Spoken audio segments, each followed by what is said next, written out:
Welcome everyone to my last short update for 2024.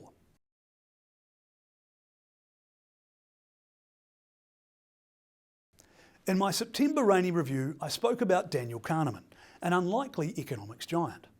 Unlikely because he was a psychologist. An expert on thinking, Daniel Kahneman had a lot of thoughts about predictions. Most successful pundits are selected for being opinionated because it's interesting and the penalties for incorrect predictions are negligible.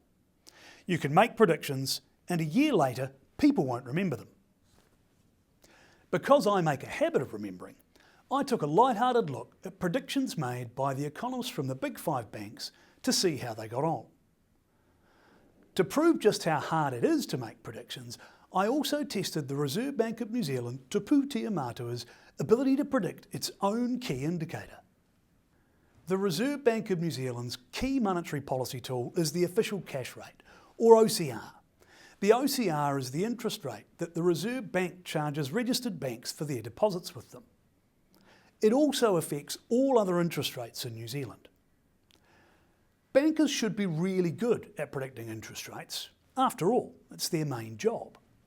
So, how did the economists get on at predicting the OCR? The average of the economists' predictions was 4.95%, or a decrease of 0.55%. As we know, the OCR actually finished the year at 4.25%, a decrease of 1.25%. 4 out of 5 were directionally accurate, but even the best 3 were 0.50% off. While that doesn't appear very good, the Reserve Bank was even worse.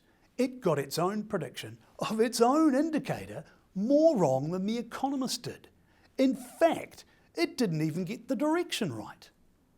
Kahneman's view, and one I wholeheartedly subscribe to, is that the illusion that we understand the past fosters overconfidence in our ability to predict the future. Any investment strategy that relies on predictions, given the illusory nature of our ability to make them, is unlikely to be successful. A better investment strategy relies on evidence, not predictions. Thank you all for watching. Merry Christmas and a Happy New Year. I look forward to updating you again in 2025.